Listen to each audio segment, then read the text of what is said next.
지난 시간에 우리가 사도행전 13장에서 바울의 1차 전도 여행이 시작된 그 과정을 살펴보았습니다. 여러분에게 나눠드린 성경 지도를 참고하시기 바랍니다. 그들이 시리아의 안디옥에서 출발했습니다. 바울과 바나바가 함께 전도 여행을 떠나고 예루살렘에서 데리고 온 마가 요한을 그들을 섬기는 자로, 수종드는 자로 삼았습니다. 그래서 배를 타고 키프로스 섬으로 가죠. 여러분 지도에서는 이제 구브로라고 되어 있는데 원래 영어 발음으로 이제 키프로스입니다. 자, 그래서 살라미의 회당들에서 하나님의 말씀을 선포했습니다.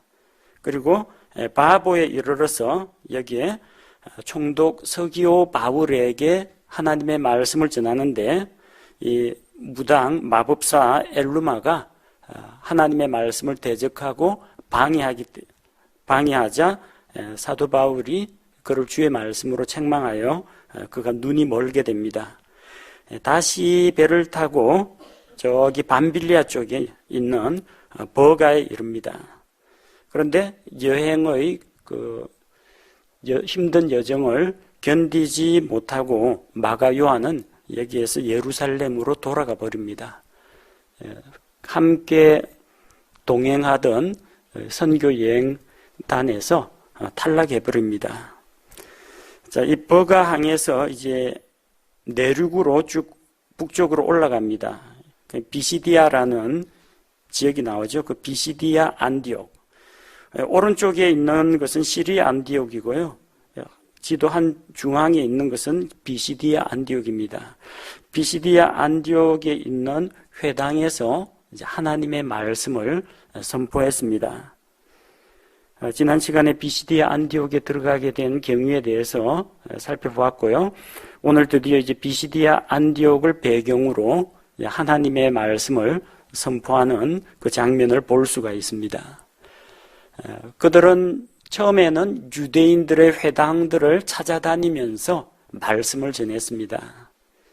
이방인들을 향한 전도 여행이긴 했지만 이방 지역에 흩어져 사는 유대인 개종자들을 대상으로 했습니다. 그래서 바울이 이스라엘 사람들에게 호소하는 것을 볼 수 있습니다. 사람들아, 형제들아, 회중들을 부르는 말입니다. 우리식으로 하면 신사숙녀 여러분, 이 자리에 함께 하신 여러분.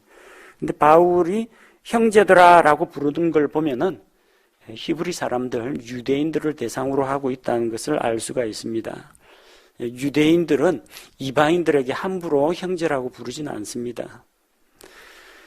그리고 그들에 대해서 뭐라고 부릅니까? 아브라함의 줄기에 속한 자손들아.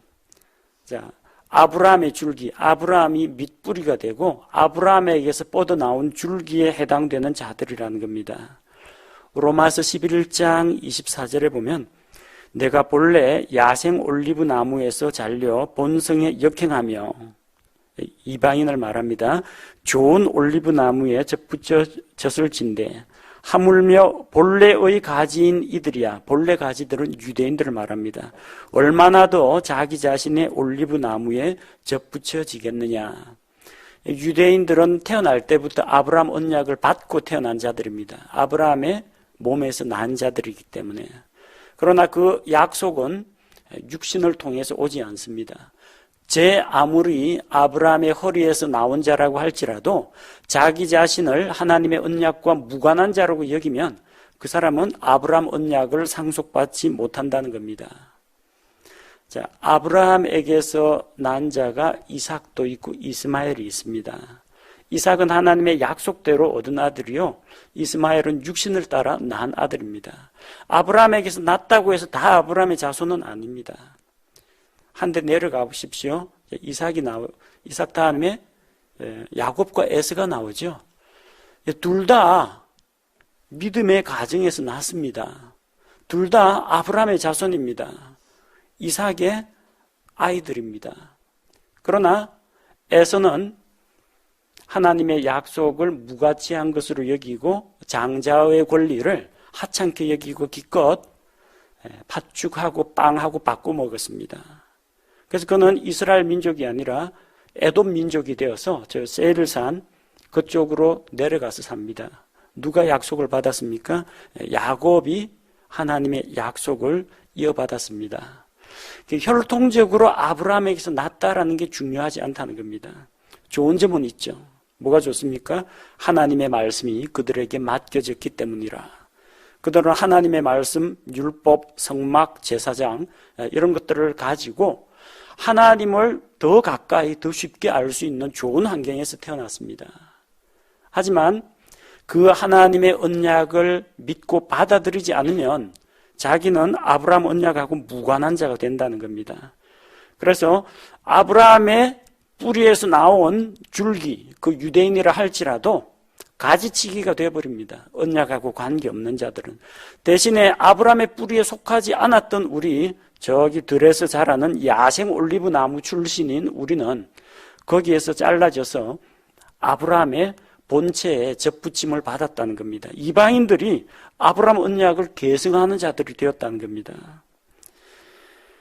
바울은 지금 이제 아브라함 언약을 당연히 물려받아야 할 그 유대인들을 대상으로 그들이 기다리고 있던 메시아에 대해서 이야기합니다.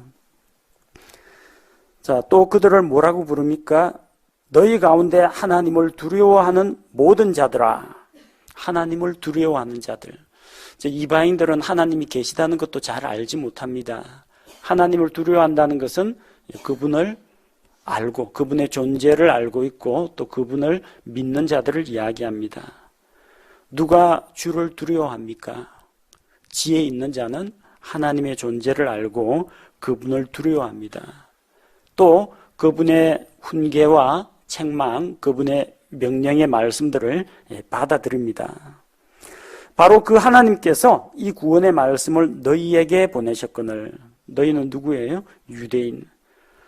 주께서는 이 구원의 말씀을 먼저 유대인들에게 보내셨습니다. 메시아가 유대인들 가운데에서 나오셨습니다. 자기 땅에 자기 백성에게로 그분께서 찾아오셨습니다. 하지만 그 유대인들이 예수님을 거역을 했죠.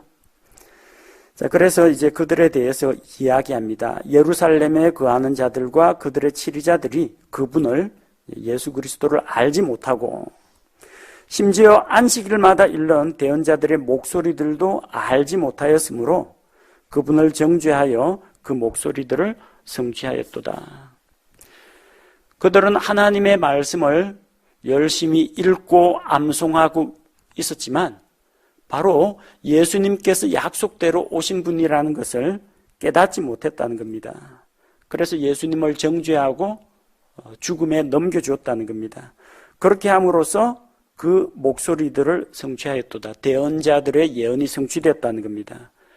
메시아가 자기 동족에게 고난을 받고 이방인의 손에 넘겨져서 죽임당할 것, 바로 그 약속이 이루어졌다는 겁니다.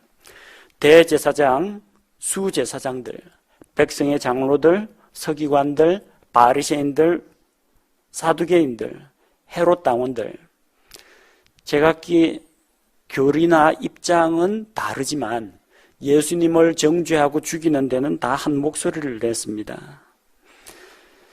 그들은 성경을 읽으면서도 하나님의 아들을 알아보지 못했습니다.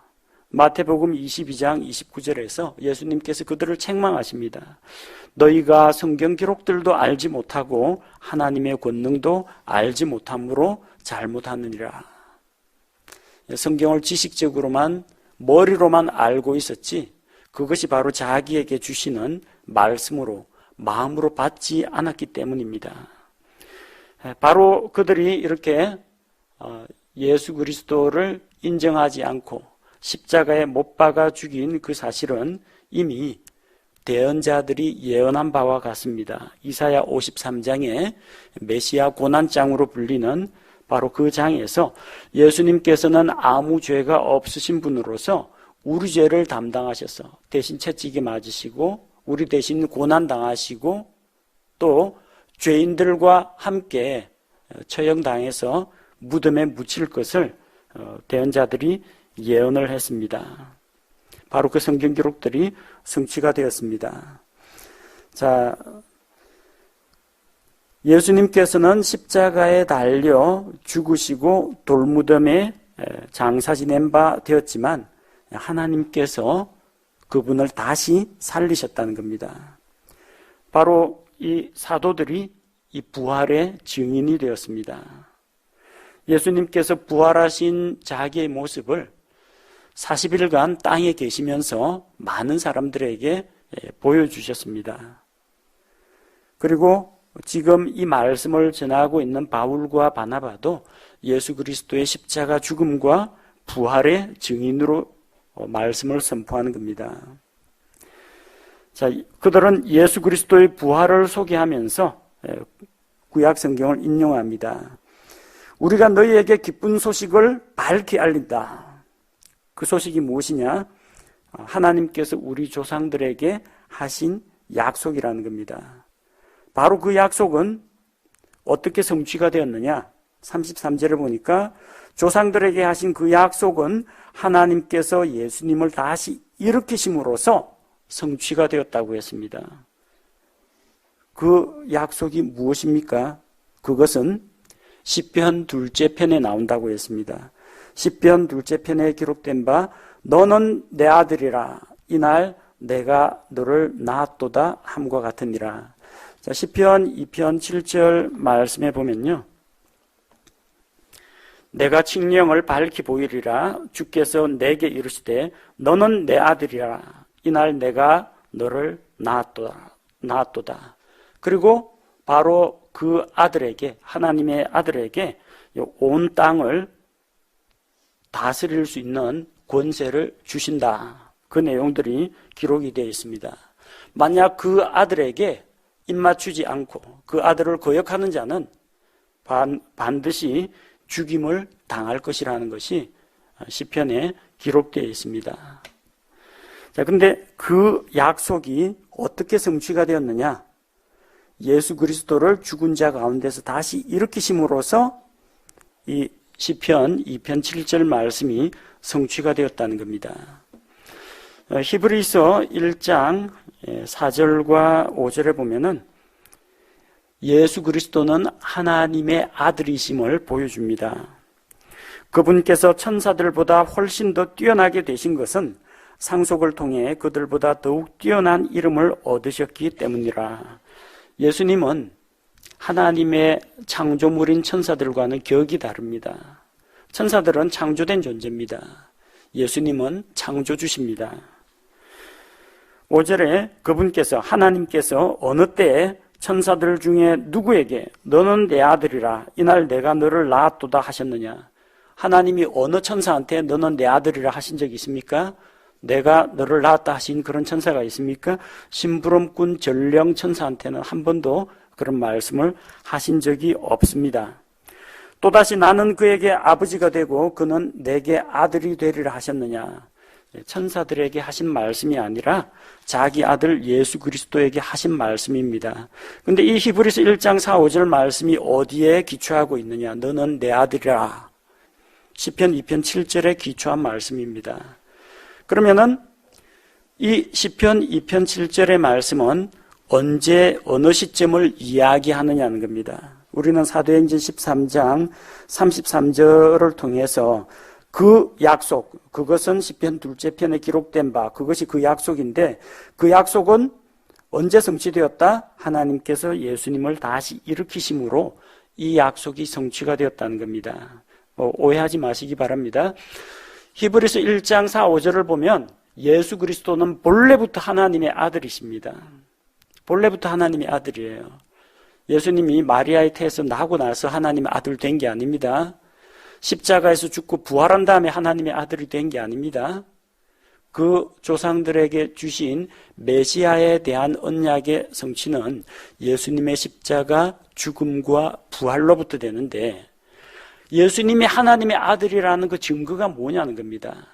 확실하게 사람들한테 예수님은 하나님의 아들이시다. 아니, 원래부터 하나님의 아들인데 그것이 그들에게 확실한 증거로 드러난 것이 뭐냐는 겁니다.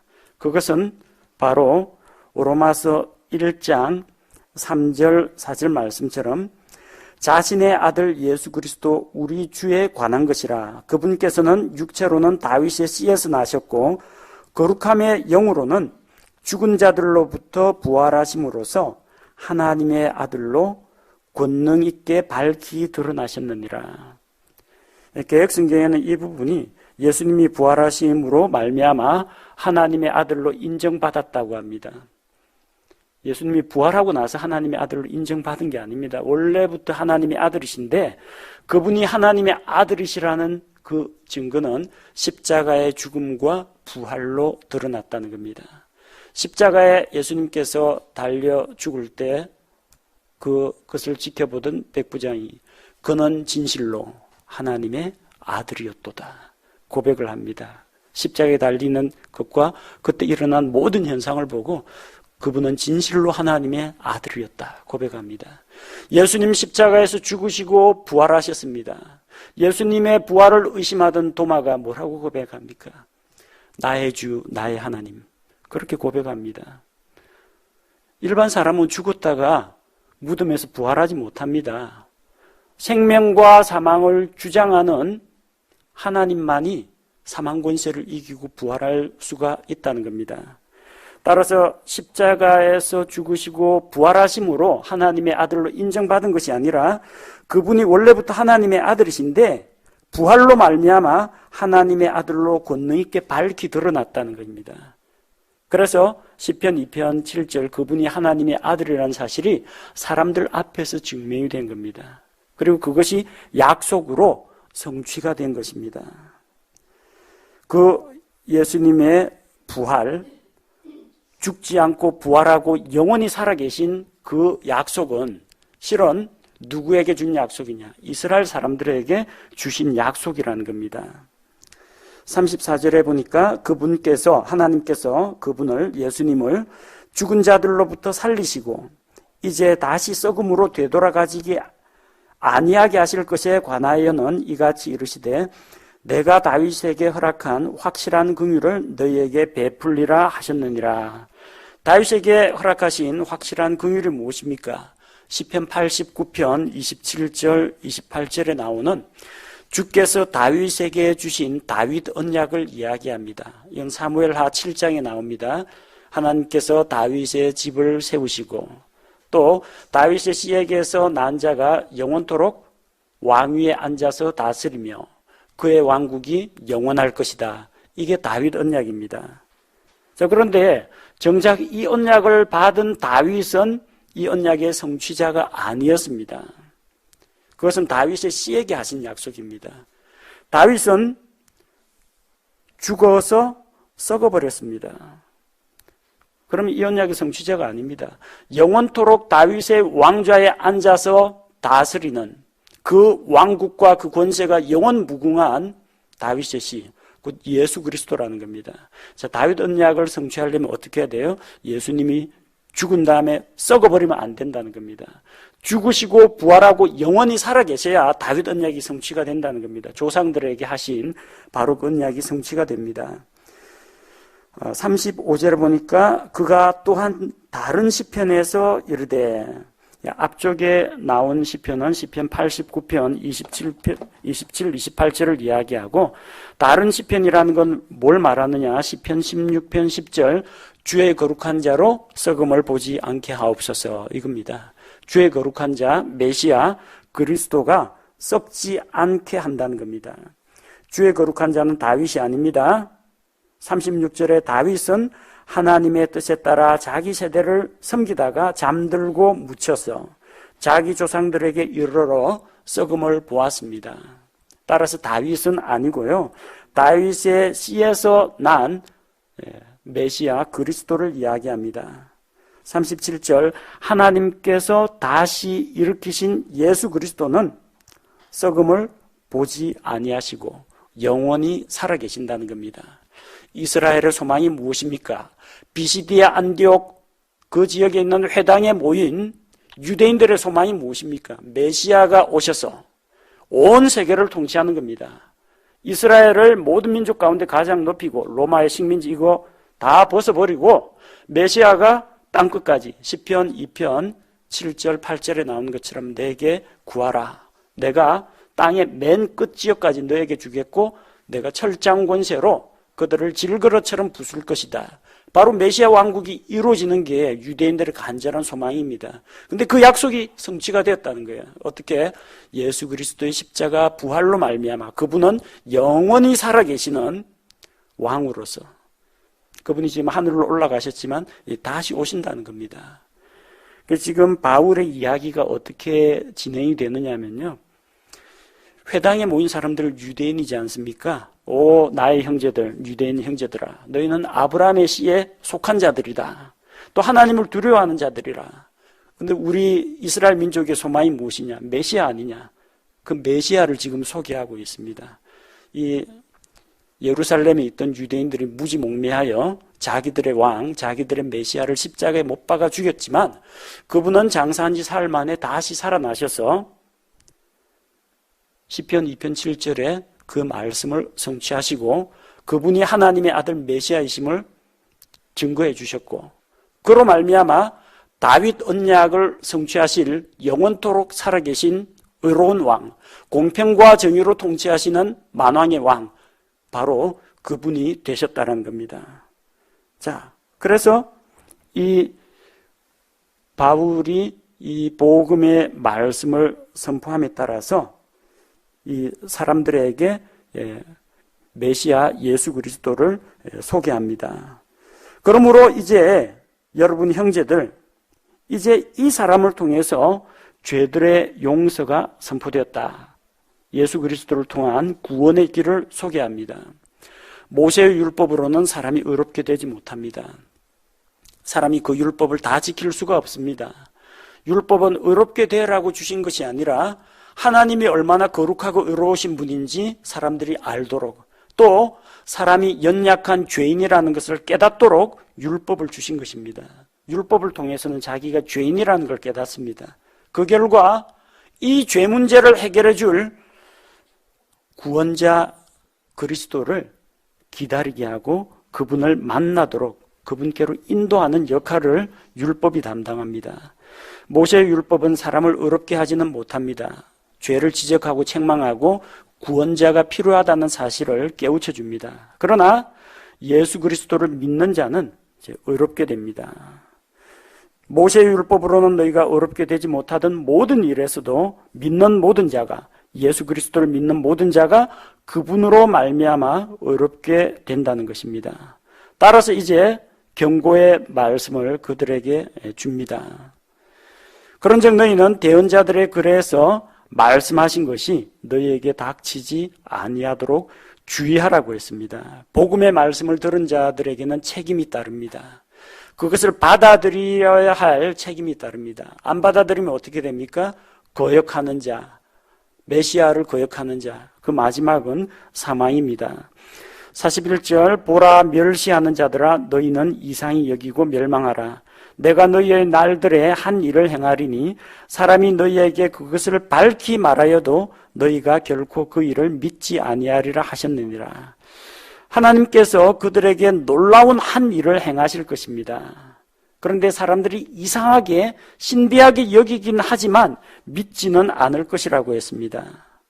이 말씀은 하박국 1장 5절에 기록되어 있습니다. 어떤 놀라운 일을 하셨습니까? 하나님께서 사람의 몸으로 이 세상에 오셨습니다. 창조주 하나님께서 자기의 창조물인 사람들의 죄를 대신해서 십자가에서 대신 죽으시고 부활하셨습니다. 이런 놀라운 일들이 사람들 앞에서 선포되었음에도 불구하고 사람들이 놀랍다, 신기하다고는 하지만 정작 믿지는 않는다는 겁니다. 안 믿는 자는 어떻게 됩니까? 당황하게 되고 패망하게 됩니다. 자, 이 말씀을 다 전하고 나니까 이방인들의 반응이 나옵니다. 말씀을 들었으면 말씀에 대한 그 리액션이 나와야죠. 어떻게 반응합니까? 42절에 유대인들이 회당을 나갈 때에 이방인들은, 이방인들이 나옵니다. 이방인들 가운데에도 유대교로 개종한 자들이 있고요. 또 그들의 율법이나 그들의 풍습에 대해서 관심이 있어가지고 유대교에 입문하기 위해서 회당에 나와서 말씀을 듣는 자들이 있다는 겁니다. 요 지역이 지금 유대 땅이 아니고요, 소아시아 지역입니다. 오늘날의 터키 지역입니다. 소아시아 지역 BCD 안디옥에 유대인으로서 유대교로 개종한 사람, 기화한 사람도 있고, 또 그들 가운데 이방인으로서 하나님의 말씀에 관심을 가지고 있었던 자들도 있었다는 겁니다. 근데 신기하게 사도 바울은 지금 우리 조상들의 약속을 주장하면서 누구에게 호소하고 누구에게 소구합니까? 주 대상은 유대인들이었습니다. 누가 긍정적인 반응을 보입니까? 이방인들이 반응을 보입니다. 이방인들은 유대인이 아닙니다. 이방인들은 다음 안식일에도 이 말씀들을 자기에게 선포해 달라고 합니다. 설교 한 번 들었으면 됐지 왜 또 똑같은 설교를 또 하라고 그럽니까? 대부분의 교회에서는 목사가 같은 설교하는 걸 안 좋아합니다. 저거 5년 전에 했던 설교인데 목사님 미천 다 떨어졌나 보다. 아니 목사님이 이 기억력이 좀 안 좋은가 보다. 근데 설교에도 앵콜이 들어온다는 겁니다. 이 사람들 보십시오. 다음 안식일에 우리가 올 테니까 그때도 똑같은 이야기 처음부터 다시 해달라는 이야기입니다. 왜 이런 일이 일어났을까요? 들어도 질리지가 않기 때문입니다. 하나님의 사랑, 하나님의 구원에 대해서는 똑같은 말씀을 거듭거듭 들어도 전혀 물리지 않습니다. 아무리 좋은 음식이라도요, 한 사흘간 똑같은 거 먹이면 질립니다.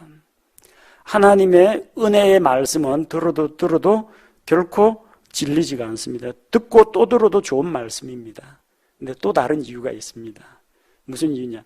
내가 오늘 이 말씀을 들으니까 너무나 좋은데 아깝다. 이거 오늘 아내도 데리고 왔어야 되는데 우리 아들도 데리고 왔어야 되는데 내 친구도 이 복음의 말씀을 들어야 되는데 그게 아깝다는 겁니다. 자기만 듣기 아깝다는 겁니다. 내 일가, 친척, 친구 다 데리고 올 테니까 다음에도 이 복음의 말씀을 한 번만 더 해달라는 겁니다. 여러분 이런 각오가 되어 있어야 됩니다.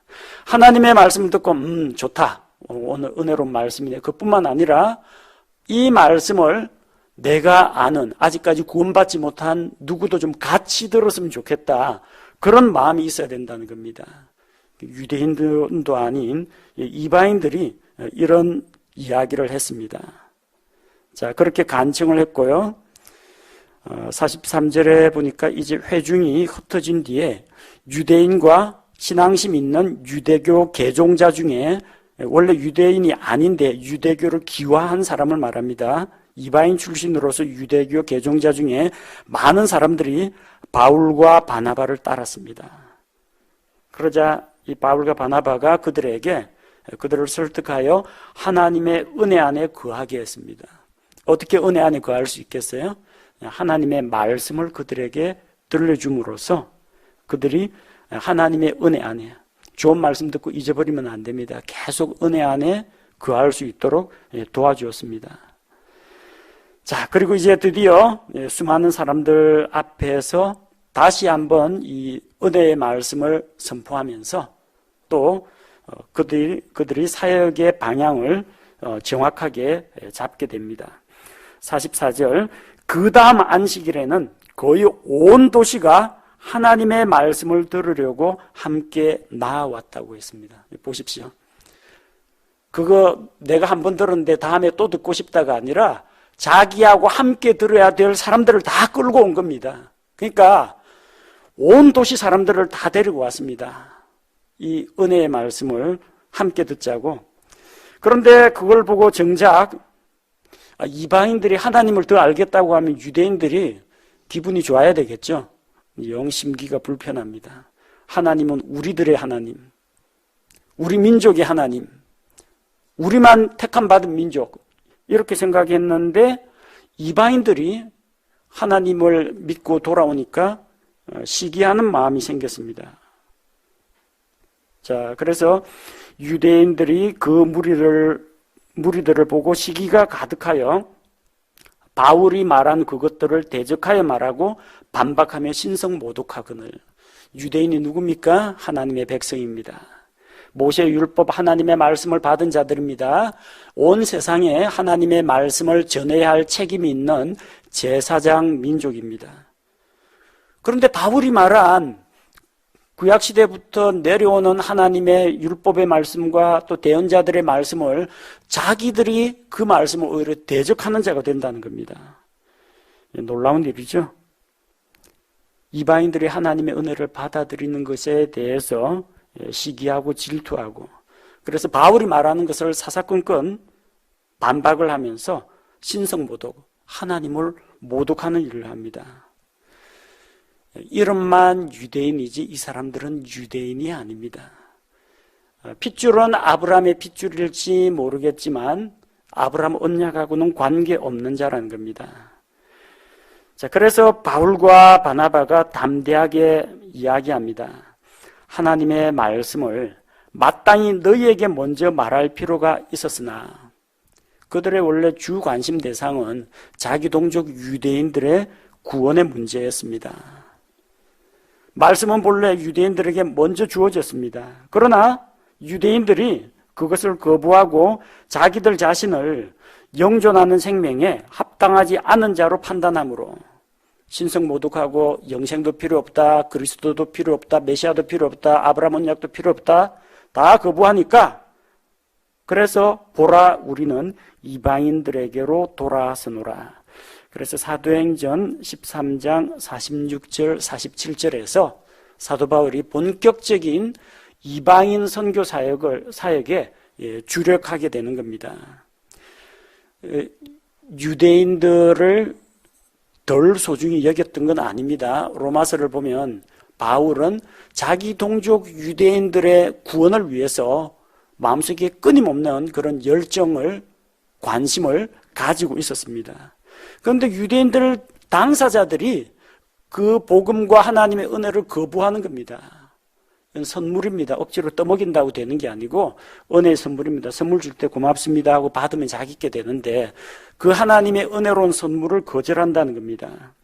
그래서 이제 꽉 마음이 닫혀 있는 저 유대인들보다는 하나님의 말씀을 듣고 기뻐하고 즐거워하고 그 말씀을 듣기를 원하는 이방인들에게로 가겠다는 이야기입니다. 바울과 바나바는 이사야 대언자의 그 대언의 말씀을 인용하면서 이제는 이방인 선교 사역을 하겠다고 합니다. 이사야 42장 6절 나 주가 의 안에서 너를 불렀은즉 내가 내 손을 붙잡고 너를 지키며 너를 백성의 언약으로 이방인들의 빛으로 주리니 너를 이방인들의 빛으로 주겠다고 했습니다. 누구에 대한 이야기입니까? 주의 종 예수 그리스도에 대한 이야기입니다. 42장 1절부터 보면 내가 떠받쳐주는 나의 종 내 혼이 기뻐하는 자 곧 나의 선택한 자를 보라. 내가 내 영을 그 위에 두었은즉 그가 이방인들에게 판단의 공의를 베풀리라. 그는 외치지 아니하고 자기 목소리를 높이지 아니하며 그것을 거리에 들리게 하지 아니하고 상한 갈대를 꺾지 아니하며 연기나는 심지를 끄지 아니하고 판단의 공의를 베풀어 진리에 이르게 하리라. 예수님에 대한 연의 말씀입니다. 하나님께서 예수님을 이방인들의 빛으로 주었다고 했습니다. 그걸 누가 인용하고 있어요? 사도들이 인용하고 있습니다. 또 이 말씀뿐만이 아니죠. 이사야 대언자의 말씀 이사야 49장 6절 말씀도 같이 인용하고 있습니다. 그분께서 또 이르시되 내가 나의 종이 되어 야곱의 지파들을 일으켜 세우며 이스라엘에서 보존된 자들을 회복시키는 것은 쉬운 일이라. 이것 역시 주의 종 메시아가 오셔서 이스라엘을 회복시키고 돌이키게 하는 것을 이야기합니다. 내가 또한 이스라엘 회복뿐만 아니라 또한 너를 이방인들의 빛으로 주리니 이것은 내가 땅끝까지 이르러 나의 구원이 되게 하려 함이라 하셨느니라. 예수 그리스도에 대한 예언입니다. 1차적으로는 하나님께서 이사야 대언자에게 말씀하신 겁니다. 이사야 대언자에게도 이런 책무가 주어졌습니다. 근데 이것은 미래에 오실 메시아 예수 그리스도에 대한 예언입니다. 그런데 사도들은 그 말씀을 자기들에게 적용하고 있습니다. 내가 그리스도다 그런 뜻은 아닙니다. 자기는 그리스도가 아니지만 예수 그리스도께서 하셔야 될 그 사역을 예수 그리스도의 종이요 예수 그리스도의 사도인 자기들이 이어받아서 하겠다는 이야기입니다. 하나님께서는 예수 그리스도를 이방인들의 빛으로 주셨습니다. 따라서 그리스도의 사도인 우리가 동족인 유대인 구원도 관심을 가져야 하지만 이 말씀을 따라서 이방인들에게 가서 이방인들이 복음의 밝은 빛을 볼 수 있게 하겠다라고 선포를 한 겁니다. 그러니까 이방인들이 이 말을 듣고 즐거워합니다. 하나님께서 유대인들만의 하나님이 아니라 이방인들의 하나님도 되신다. 유대인들만 택한 백성으로 도와주시는 것이 아니라 이방인들에게도 구원의 손길을 내미셨다는 것을 즐거워합니다. 함께 말씀을 듣고 즐거워하고 주께 영광을 돌립니다. 그리고 영원한 생명에 이르도록 정해진 자들은 다 믿더라. 자, 오해하지 마십시오. 이건 운명론을 이야기하는 게 아닙니다. 영원한 생명에 이르도록 정해진 자들. 영원한 생명에 이르도록 정해진 자들이 누굽니까? 에베소서 1장에서 우리가 이미 배웠습니다. 에베소서 1장에서 하나님께서 세상이 창건되기 이전에 그리스도 안에서 우리를 택하셨다고 했습니다. 하나님은 누구를 택하셨어요? 하나님의 택함 받은 자는 예수 그리스도입니다. 김아무개, 박아무개, 미스터 베이커 이런 사람이 아니고요. 하나님은 예수 그리스도를 택했습니다. 그리고 예수 그리스도 안에 있는 자들은 그리스도와 함께 그리스도에게 속한 자로서 구원을 받습니다. 하나님이 노아 시대에 저기 있는 아무개는 방주에 타고 누구는 방주에 타지 말고 이렇게 지정해 준 게 아닙니다. 하나님은 구원의 방주, 노아가 만든 방주를 선택했습니다. 대신 방주 안에 들어오는 자는 다 구원받습니다. 하나님께서는 예수 그리스도를 선택하셨습니다. 예수 그리스도 안으로 들어오면은 다 구원받습니다. 하나님께서 그리스도 안에 있는 자들을 택하셨기 때문에 그리스도 안으로 들어가면은 영생에 이르도록 작정된 자가 되는 겁니다. 믿고 그리스도 안에 들어와야 됩니다. 그래서 그들이 다 믿더라. 다 믿었기 때문에 그리스도 안에 들어가서 영원한 생명에 이르도록 된 겁니다. 칼빈주의 예정론하고 혼동을 하시면 안 됩니다. 자, 이렇게 주의 말씀이 그 온 지역에 두루 퍼졌습니다. 그 일대 비시디 안디옥을 중심으로 해서 그 주변에 쭉 퍼져나갔습니다. 근데 제일 배 아파하는 사람들이 있어요. 유대인들입니다. 유대인들이 독실한 귀부인들과 도시의 주요 인사들, 권력자들, 통치자들을 선동해서 바울과 바나바를 핍박하게 만들고 자기 지역에서 쫓아냅니다. 이 사람들은 천국 문 앞에 서서 사람들이 자기도 안 들어가고 들어가려고 하는 사람들까지도 막는 사람들입니다. 보통 사람들이 아니에요. 그냥 난 안 믿어 이런 사람 정도가 아니라 도시락 싸들고 쫓아다니면서 못 믿도록 방해하는 악질적인 사람들입니다. 유대인이라는 이름이 정말 아까운 사람들이에요. 그래서 바울과 바나바는 핍박을 받아서 쫓겨납니다. 그래서 그들이 저들을 향하여 바울과 바나바가 바로 자기들을 쫓아내는 사람들을 향해서 자기 발에 먼지를 떨어버리고, 복음서에 나오죠. 너희를 핍박하거든 그 도시에서는 먼지 하나라도 가져가지 말고 너희에게 속한 것은 안 받겠다. 발에 먼지를 떨어버리고 다른 도시로 가라고 했습니다. 그래서 거기에서 어디로 갑니까? 루가오니아 지방 동쪽으로 가서 이고니움으로 갑니다. 그런 핍박을 받고 내어 쫓기면서도 제자들은 기쁨과 성령님으로 충만했습니다. 이방인들이 하나님을 믿고 돌아오니까 유대인들은 시기하고 질투하는데 바울과 바나바는 똑같은 유대인인데 그들이 믿고 돌아와 구원받는 것을 인해서 기뻐합니다. 기쁨이 충만했습니다. 또한 성령님으로 충만하게 되었습니다. 성령님의 인도를 받아서 성령님을 의지하고 말씀을 선포하여 전도의 열매를 거두었습니다. 말씀에 순종하는 이런 경험들, 성령님을 의지하는 그런 경험들을 통해서 그들은 계속해서 성령 충만한 삶을 유지할 수 있었던 것입니다. 오늘 우리 말씀을 살펴보면 이스라엘 사람들, 유대인들은 이방인들보다 훨씬 더 믿기에 유리한 조건을 가지고 있었다는 것을 알 수 있습니다. 자라면서부터 성경 말씀을 배웁니다. 조상들 아브라함의 뿌리에서 난 자들입니다. 그들에게는 율법이 있고 그들에게는 성전, 성막이 있고 제사장이 있습니다. 그런 좋은 조건 하에서도 그들은 하나님의 말씀을 깨닫지 못하고 거부를 했습니다.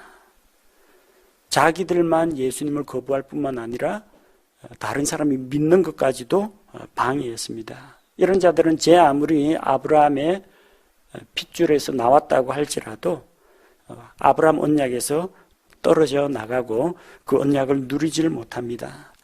반면에 이방인이라고 할지라도 예수 그리스도를 믿고 그 언약 안으로 들어오면은 은혜를 누릴 수가 있습니다. 오늘 우리 성도들은 이 비시디아 안디옥에 있던 이방인들을 좀 본받아야 됩니다. 하나님의 은혜의 말씀 듣기를 좋아해야 합니다. 복음의 말씀, 진리의 말씀은 들어도 또 듣고 싶은 그런 간절한 마음을 가져야 하고, 나만 알고 나만 믿고 나만 은혜 받을 것이 아니라 내 주변에 있는 사람들도 이 말씀을 들을 수 있도록 여러분이 도와줘야 됩니다.